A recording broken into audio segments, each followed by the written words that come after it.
Hi, it's Jeana Brown. I'm doing my first live stream Google Chat. It was suggested to me by some young people because they thought I had a message that would resonate with people. And I'm also happy to do so because I'm proof you can teach an old dog new tricks. I wanted to share something about myself so you'll know who I am and a little bit about where I come from because I think that's important before you will be able to follow what I talk about. Because what I want to do is build loyalty word through oral talking of the word. We've heard enough his story. Her story is a mystery. It's missed. Missed. It's a missed story. The story about mothers. My mom. Fresh cut flowers for my mom. My daughter bought this for me one Mother's Day, and it's so beautiful. I keep it open, kind of sitting up on my bedside table. Remember,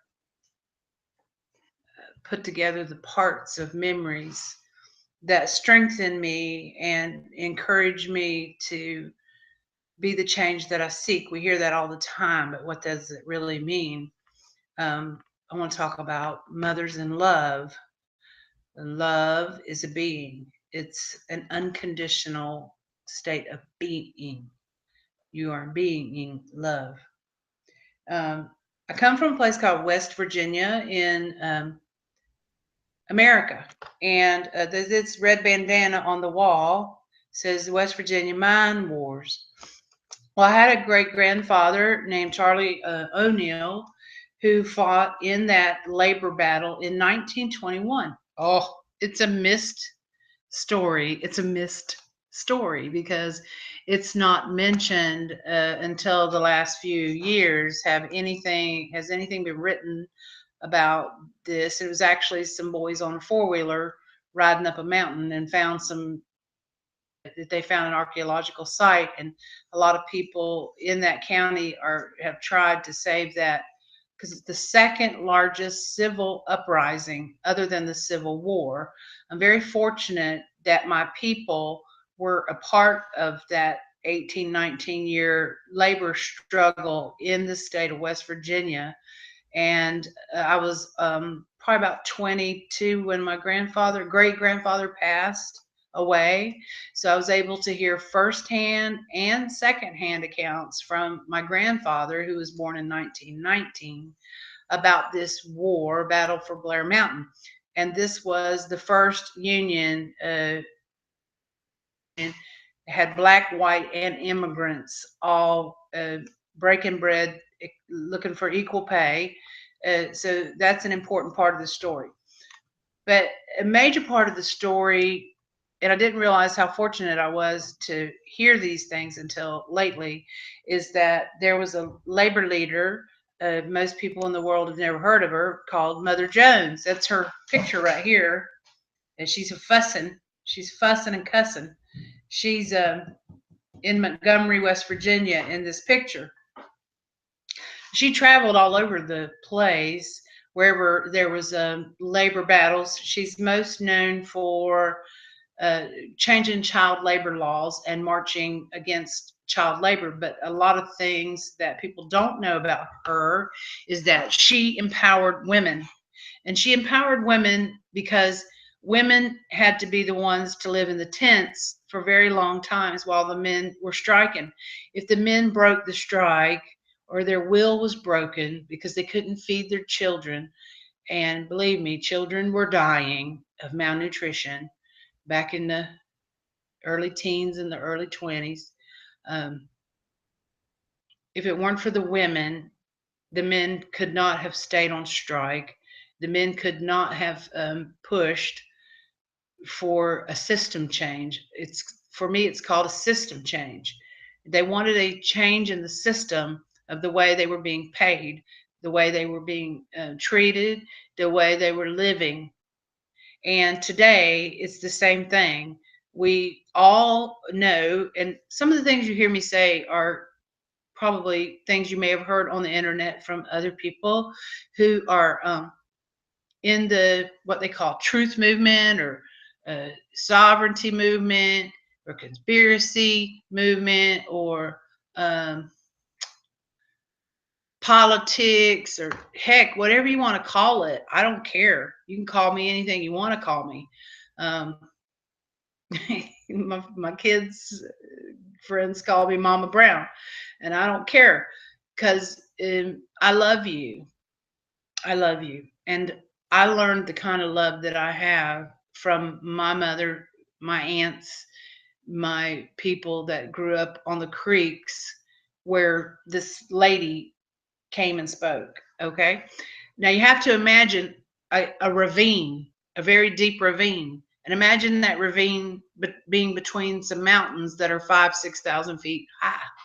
And these ravines had creeks running. Some of them would run back 30, 40 miles. Well, there was called a place called Cabin Creek in West Virginia. That's where my people are from. And that's where I got the stories of Mother Jones, that she came on Cabin Creek fussing. And she was 60 years old, people, 60 years old when she decided that she would start helping the labor movement because of the injustices she saw. She'd lost everything she had. So the story today is not about Mother Jones, but it is about moms, mothers, me, you, how it matters. The word matter is also a word from mother or netter, nature, the mother. Okay. So in this little depiction, it says, I asked a man in prison once how he happened to be there, and he said he'd stolen a pair of shoes. Well, I told him if he'd have stole a railroad, he'd have been a U.S. senator. Smart lady, wasn't she?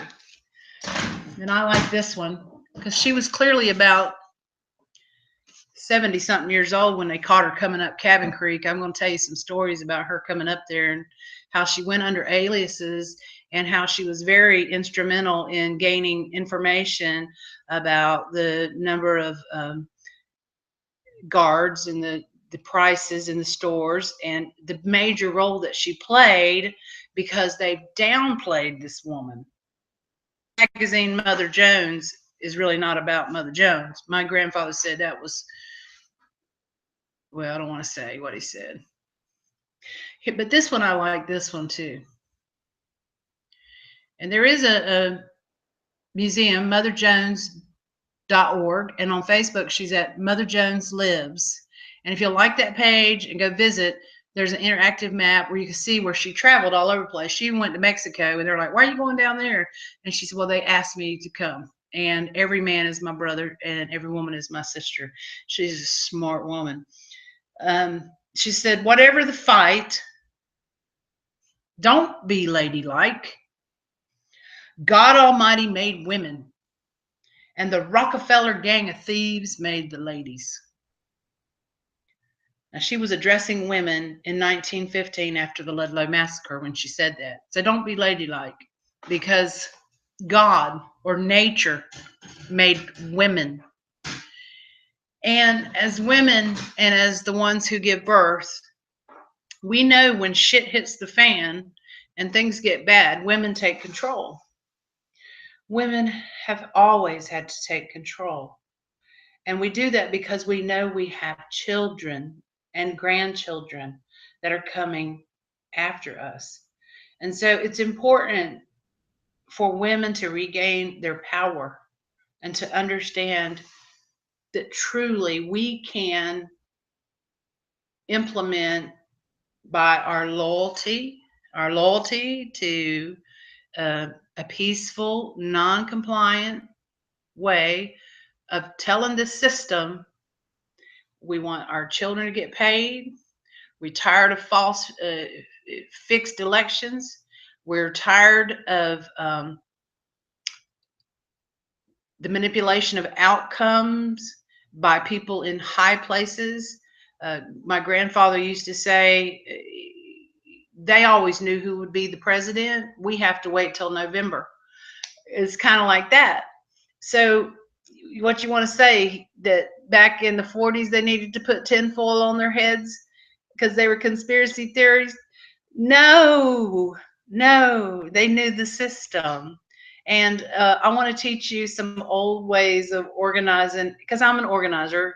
That was a big mistake. They taught me organizing. But I'm also a storyteller.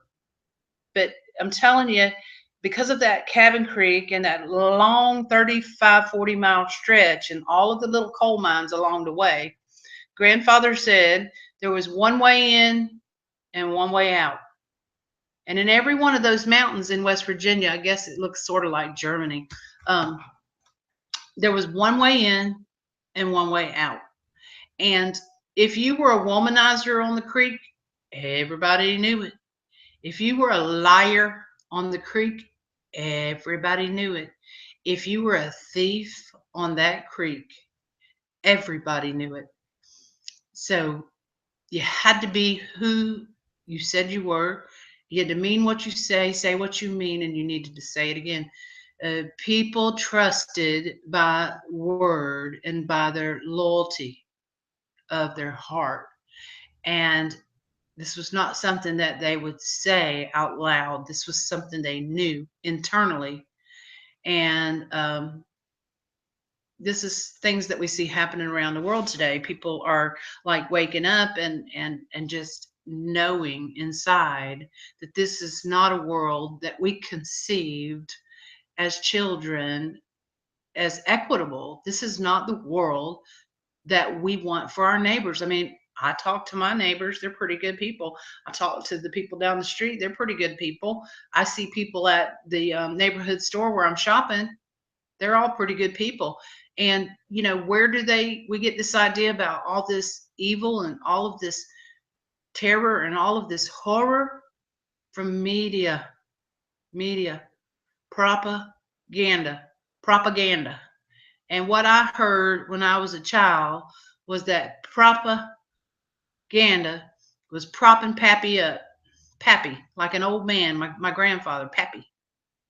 Propping Pappy up. So for propping Pappy up, who would that be? Well, my friends, it's patriarchy. It's patriarchy, not matriarchy or the mother. It's the father. This is the system of patriarchy that is being propped up by the major media and the hidden hand, whom my great grandfather, 6 or 7, you know, he came behind me. He said, "Corporate master's going to get you." And I would jump. I didn't know who corporate master was, and it would scare me. And I'd say, "Papa, who is corporate master?" And he said, "He's everywhere. You have to be very careful." And you know, maybe the next time I went to visit, another time he'd say, "Corporate master's gonna get you, little girl. Little girl, he's gonna get you for that."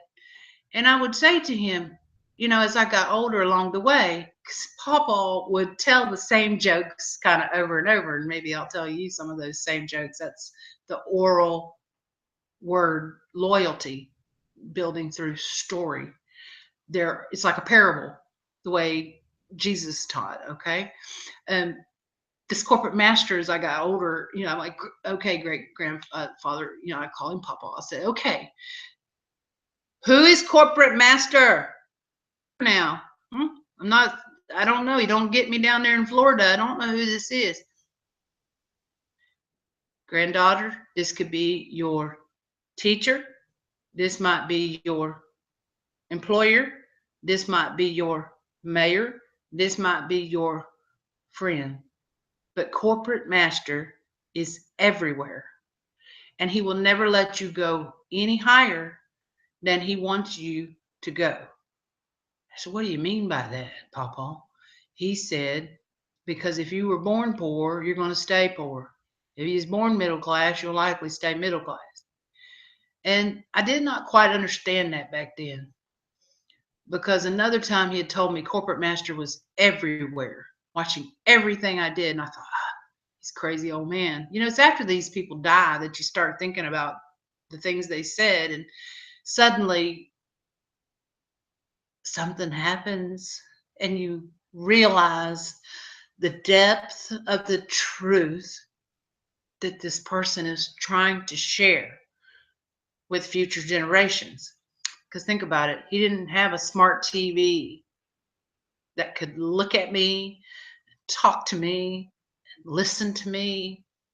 Because if you haven't watched Edward Snowden's Citizens 4, you should. Because even these little cell phones we carry around, they can listen while we're talking. And that is what that man tried to do, is educate the American public about what our military industrial complex is doing to its own citizens. I got one of these right here. Um, you know, but I'm none of those things that people may say I am. And I certainly look back upon the things that my grandfather and his father said, and everything that they said has come true. And if this is the world that has been created for us to live in, and we have become, instead of good little workers, we've become good little consumers. Um, and we think we have these things that occupy us. And as Edward Snowden said, he just didn't like that we were being distracted by entertainers while bills were being passed in the office and thing. I thought that was a very smart reason for giving away his freedom to live here, that he loved us enough to tell the truth. And sometimes, one, you do it unconditionally. You don't worry about the outcome, because for sure, I don't know what the outcome might be of me making this video. I've certainly been ostracized and by practicing my civic duty. I've been, hurt financially through, you know, good old boy systems. Um, and I have people, that in my family that have been involved in labor and also in politics throughout the years, and have many stories to share with you about those things. So, like Mother Jones, who started at 60, I'm 58. And I look at that book, Fresh Cut Flowers, for my mom. And I'm grateful to be a mother, to have a couple of girls that I hope will continue to pass some stories down, because the word is the bond. And one day, the missed story, or the mystery of the mother will be known to all of us, and that we will understand how much she loves us, and how we live in a perfectly beautiful, beautiful paradise on earth right here, right now. It's our perception that must change. And we must not allow the propaganda, the propaganda. We cannot allow that propaganda to confuse us. Because once you have an ear to hear, you will always hear, and you will be drawn to the truth. Your own soul will draw you to the truth. You have eyes to see, you will see, and you'll be seeing with your eye that is within a good heart. So, when the old ancient Egyptians weighed a person's soul by the weight of their heart, if it weighed more than a feather, they couldn't pass on to a better life. So the populace knew that they needed to be good and make good choices, so that their heart would be light when they die. They wouldn't have a lot of stuff on their conscience, they wouldn't have this problem when they passed to the afterlife. But later glyphs, you see that the priests were kind of holding the scales, the balance scales, because uh, if you paid the priesthood in shucky dolls, in archaeology, I like history and watching that stuff. And they started uncovering all these little clay dolls, and they were like, what are these dolls? Well, what they were is offerings to the temple. And you could buy the lightness of heart, or you could pay for your salvation. Now, I think ever since they realized that they could make some money in a vicarious salvation, selling salvation, I think they've been selling you and I salvation ever since they realized they can make some money off of it instead of telling us live by the lightness of your heart, because my heart is light. I have a lot of love. I'm sending you a lot of love. I'm sending you all the light I have and can resource out, because there's not enough. And if we only knew how bountiful it is, as Jesus said, the field is ripe for the harvest and the workers are very few. So let us continue to make videos to encourage each other to continue this hard work. It's a loving work. It must be done with the hand, as Marty Leeds 33 on YouTube. I love that guy. If you ever get a chance, watch Marty Leeds. He talks about manifesting with our hands. That's our purpose. And I think it was Prince that said, we're here for one of two reasons. I mean, if you want to know why we're here, I thought it was the most profound thing. He said, we're either here to enlighten or we're here to discourage. And I chose to love and enlighten a very, very long time ago. But I'm grateful for my upbringing and the people that taught me, that went before in my generation, in my family. And I'll talk to you more about that, how it was passed down through the mothers. Um, yeah, it's a beautiful thing. And lastly, I would like to say, um, I hear a lot about Black Lives Matter. I don't think I've heard Black Lives Matter talk about Dr. Sebi. And Dr. Sebi is a black man that died in Honduras in jail. And all I want to say about that is it was a crime. It's criminal. The world lost a man. If you watch him on YouTube, Eat to Live or Eat to Die, he tells you it was his mother. His mother taught him the things that he knew and learned. And so, anyone who honors the mother can't be far from wrong. Uh, so, women, this video is to empower you. Um, People, they used to say Jeana Brown on the ground. Yeah, Jeana Brown on the ground. That's when I thought I could do it by politics, and found out that that ain't the way to go. Um, but I am here for you. You can reach me anytime. Leave a comment. I got a website, Jeana Brown, Jeana Brown.com. I'm on LinkedIn, Jeana Brown. Um, I'll be hanging around, and I'll be talking to you more on this YouTube, Google Chat thing ever since these youngins said that I could do this live. Because I talk like this all the time when I go to the market or anywhere. I'm always teaching people about Pawpaw and corporate master. We need to talk about that guy. And I like to say they have the checkbook up there in DC, and the bankers and all these people. They got the checkbook. Well, give it back to the wife. The wife can balance the checkbooks. Yeah, because when shit hits the fan, it's always the